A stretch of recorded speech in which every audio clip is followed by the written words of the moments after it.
இன்றைக்கு நான் உங்களோட மிக முக்கியமான ஒரு சைக்காலஜிக்கல் பதிவு ஒன்று, ஒரு சிண்ட்ரோம் பற்றி சொல்ல போகிறேன். இந்த சிண்ட்ரோம் பற்றி அதிகமான சைக்காலஜிஸ்டோ இல்லாட்டி கவுன்சிலிங் ஃபீலிக்கிறவங்களோ அதிகமாக பேசாத ஒரு சிண்ட்ரோம். சரி, இது ஒரு சம்பவத்தினூடாக சொல்கிறேன். Very very important. சமூகம் இதை தெரிஞ்சு கொள்ளணுன்றதுக்காக சொல்லித்தார். இதில் முக்கியமான ஒரு சம்பவம் உண்டு. ஒரு திருமணமாகிய பெண் கவுன்சிலிங் அப்பாயின்மெண்ட் எடுத்துக்கொண்டு என்னைய சந்திக்க வராங்க. சந்திக்க வந்து அவங்க இந்த முன்னுக்கு வந்து உட்கார்ந்ததுமே அவங்களோட கண்ணில் கண்ணீர் வடிந்து கொண்டே இருந்தது. அப்போ அவங்கள ஆறுதல் படுத்திட்டு என்ன பிரச்சனை மாட நான் கேட்டேன். அந்த நேரம் அவங்க சொன்னாங்க, சார் நான் என் ஹஸ்பண்டோட தான் வந்திருக்கிறேன்.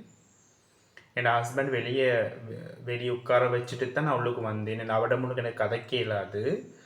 ஸோ ஓகே நிச்சயம் கரெக்டாக நல்ல விஷயம். நீங்கள் கதைங்க, நீங்கள் கதைச்சி முடிச்சதுக்கு அப்புறம் நான் ஹஸ்பண்ட்டை உள்ளே கூப்பிட்டு எடுக்கிறேன். நீங்கள் உங்களோட விடயங்களை எந்த பிரச்சனை இருந்தாலும் பரவாயில்ல கதைக்கலாம்னு நான் சொல்கிறேன்.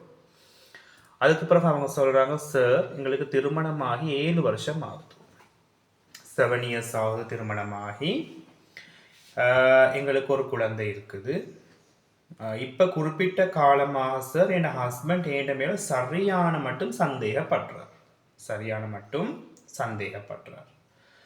நான் வெளியில் போனால் வந்தால் யாரோட பேசினாலும் கதைச்சாலும் சந்தேகப்படுறார். இந்த சந்தேகம் எவ்வளோ தூரத்துக்கு போகுதுன்னு சொன்னால் சார், என்னுடைய உள்ள ஆடைகள் தொடக்கம் அவர் செக் பண்ணி பார்க்குறார். நேரா நான் அணியக்கூடிய உள்ளாடைகள் தொடக்கம் செக் பண்ணி பார்க்குறார். இது எனக்கு என்னென்னு விளங்குதில்லை. எனக்கு இப்படியே வாழ்ந்து கொண்டு போகல சார். எந்த நாளும் சண்டையும் பிரச்சனையுமா இருக்குது. ஏவரிப்பு நடந்து கொள்கிறார், ஏவரிப்பு நீக்கிறார். அவர்கிட்ட கேட்டாலும் கூட அவர் வந்து என்ன மேலே தான் பிளேம் பண்ணுறார். என்னை நடத்த கெட்டவன்னு சொல்கிறார், சந்தேகப்படுறார். ஒரு ஃபோன் பேசினாலும் சந்தேகப்படுறார். என்னோட குடும்பத்தாக்கள் வந்து என்னோட பேசிட்டு போனாலும் சந்தேகப்படுறார். இதுக்கு என்னென்றே விளங்குதில்லை சார் தான் கூட்டிக் கொண்டு வந்தார். இது எல்லாத்தையும் கேட்டுட்டு நான் அதுக்கு பிறகு அவருடைய ஓகேம்மா நீ கொஞ்சம் நேரம் வெளியே வெயிட் பண்ணுங்க, உங்களோட கணவரோட நான் கதைக்கிறேன், உங்களோட ஹஸ்பண்டோட கதைச்சு பார்ப்போம் என்னன்னு சொல்லி. அப்போ அவரோட வந்து கதைச்ச நேரம் கூட சாதாரணமாக அவர் வந்து உட்கார்ந்தோடனே சில விடயங்களை நான் கவுன்சிலிங் ரீதியில் வந்து கேட்டுக்கொண்டு போயிருப்பேன். அவங்க ஒரு சந்தேகம்னு படுறாங்கன்னு சொல்லிட்டேன்னு சொன்னால் சைக்காலஜியில் நிறைய கேட்டகரி பண்ணலாம். டிலூஷன், பிபிடி, இப்படி நிறைய சந்தேகத்திலேயே பலவிதமான உளவியல் நோய்கள் இருக்குது. சந்தேகத்துள்ளுக்கே பல சந்தேகங்கள் இருக்குது. சரியா? சந்தேகத்துள்ளுக்கே வெரைட்டிஸ் நிறைய சந்தேகங்கள் இருக்குது. அது சைக்காலஜி வந்து நிறைய விதத்தில் அதை வந்து பிரிக்குது. சரி, அப்போ நான் அவரோட காய்ச்சி கொடுப்பேன். இப்போ நான் இதில் இவர் எந்த வெரைட்டிலும் கடங்குறான்றதை நாங்கள் கவுன்சிலராக கட்டாயம் ஃபைன் பண்ணணும். அதுதான் வெரி வெரி இம்பார்ட்டன்ட். எல்லா சந்தேகங்களும் ஒரு சந்தேகங்கள் அல்ல, எல்லா சந்தேகங்களும் ஒரே மாதிரி சந்தேகங்கள் அல்ல. ஓகே, இது நான் ஃபைன் பண்ணி கொண்டு போகிற சந்தர்ப்பத்தில் ஏனதா அவங்களோட மனைவி எந்த விதமான தவறு செஞ்சும் இவர் சந்தேகப்படலை. அவனோட மனைவி எந்த மாதிரி தவறு செஞ்சவங்களும் அல்ல. ஒரு மனைவி தவறு செஞ்சு சந்தேகம் வர்றது வேற கதை, அதாவது வேறு சாப்டர். அதை பற்றி நான் பேசல. போர் நேரம் தான் விளங்குது இவர் வந்து இந்த குடிக்கு அதிகமாக குடிக்கக்கூடிய ஒருத்தர். ஏதான் அப்படின்னு சொன்னால் இதை இவங்களோட மனைவி மென்ஷன் பண்ணவே இல்லை. ஏன்னா ஹஸ்பண்ட் வந்து குடிக்கிறான்றதை மென்ஷன் பண்ணலை. அவங்களுக்கு அது வந்து குடிக்கிறான்றது தெரியும். ஆனால் வந்து அவங்களுக்கு அது ஒரு பெரிய பிரச்சனையாகவே அவங்க யோசிச்சில்லை. ஏன்னா அவர் குடிச்சிட்டு வந்தாங்க கூட முந்தி குடிக்கிறது தான் பெரிய அளவுக்கு வீட்டுக்கு வந்து பிரச்சனை ஒன்று பண்ண மாட்டார். அவளை பாட்டில் அவர் தூங்கிடுவார். அடுத்தது வந்து வெளியில் நல்லா இருப்பார், ஒரு டைமுக்கு குடிப்பார், பாட்டிகள் போனால் குடிப்பார். இப்படி தான் இருந்துருக்கு. மனைவிக்கு ஒரு பெரிய பிரச்சனையாக அவள் பார்த்தே இல்லை. இங்கே தான் பிரச்சனையே ஸ்டார்ட். அதுதான் முக்கியம். சரியா? அதுக்கு பிறகு மனைவியோட அவர் அந்த சந்தேகப்படுற விஷயங்கள் எல்லாத்தையும் கேட்டுக்கிட்டு போன இடத்துல வந்து அவருக்கு விளங்குது சார் குறிப்பிட்ட இந்த காண்டெல்லாம் மென்ஷன் பண்ணிக்கொள்கிறேன். அல்கஹால். இந்த அல்கஹாலுக்கு எடிக்ஷன் ஆகி, அல்கஹால் மட்டுமே அன்பானவர்களை சில போதைப் பொருட்களும் இதற்கு அடங்கும். மெயினாக அல்கஹால் அடிக்ஷன், குடி. சரி, இது ஆகினத்துக்கு பிறகு இவருக்கு என்ன நடக்குதுன்னு சொன்னா இப்பதான் நான் சரியான இவர் எந்த மாதிரியான சந்தேகப்படக்கூடிய டிசார்டர்ல பாதிக்கப்பட்டிருக்கிறான்னு சொன்னா இதுக்கு நாங்க சொல்ற ஒத்தெலோ சிண்ட்ரோம். நல்ல இந்த பேர் ரிமெம்பர் வச்சுக்கொள்ளுங்க. அந்த கவுன்சிலிங்கில் படிக்கக்கூடியவங்களும் தான் மாணவர்களுக்கு தான் வெரி வெரி யூஸ்ஃபுல். சரி, அதிகம் பேசப்படாத ஒரு சிண்ட்ரோம் இது. ஏனதா ஒத்தெலோ சிண்ட்ரோம்னு சொல்லுவோம் இதுக்கு. அப்படின்னா அதிகப்படியான அல்கஹோலுக்கு மதுசாரத்துக்கு எடிக்ஷன் ஆயினத்தோட சில ஆட்களோட ஆண்மைத்தன்மை பாதிக்கப்பட்டு இந்த ஆண்மைத்தன்மை பாதிக்கப்பட்ட உடனே இவங்களுக்கு தன்னுடைய மனைவியை இவங்களால 100% சந்தோஷப்படுத்த முடியாது உடலியல் ரீதியில். சரி, ஒரு 100% தன்னோட மனைவிக்கு திருப்தியை கொடுக்க முடியாது. இது இவங்களுக்கே போக போக போக ஃபீல் ஆகும்.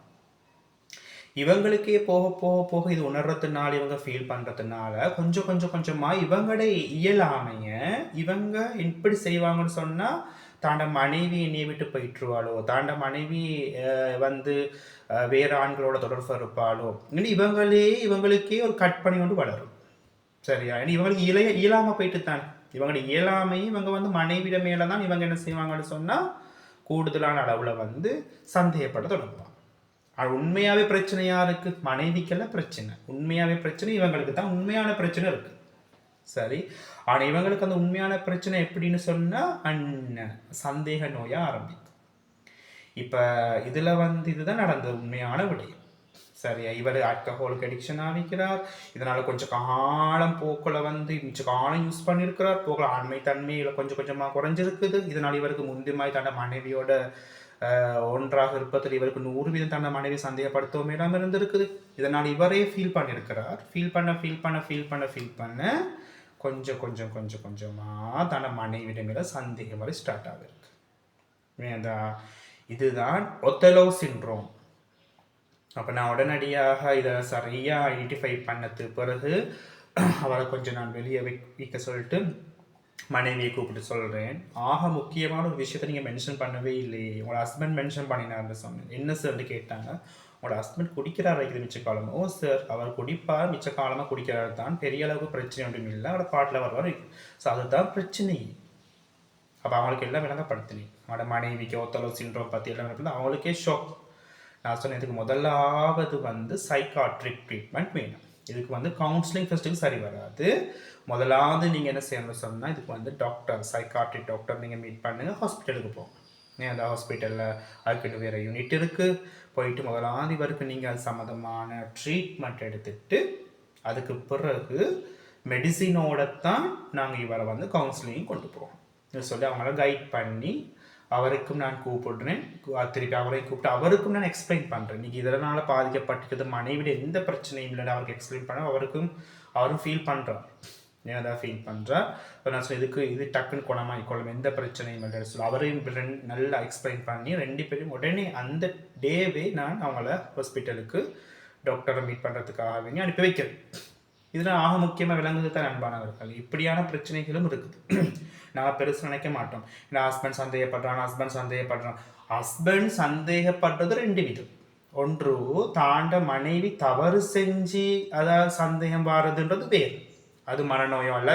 தாண்ட மனைவி ஒருத்தவங்க தவறு செஞ்சுட்டா திருப்பி தவறு செய்வாவோ, நடத்தை மோசமானவளாக இருக்கிறாண்டா ஓகே, அது அந்த சந்தேகம் நியாயம். தன்னை மனைவி எதுவுமே செய்யாமல், எந்த தவறுமே செய்யாமல் ஒரு கணவன் சந்தேகப்படுறான்னு சொன்னால் அது கொஞ்சம் திங்க் பண்ண வேண்டிய விஷயம். சரியா? அது கொஞ்சம் யோசிக்க வேண்டிய விஷயம். என் கணவனுக்கு ஏதாவது ஒரு பாதிப்பு இருக்குதான்னு பார்க்கணும். மீண்டும் சொல்கிறேன், ஒத்தேலோ சிண்ட்ரோம். இதை நல்லா ரிமெம்பர் வச்சுக்கொள்ளுங்க. ஓகே, மீண்டும் ஒரு நல்ல பதிவில் சந்திப்போம்.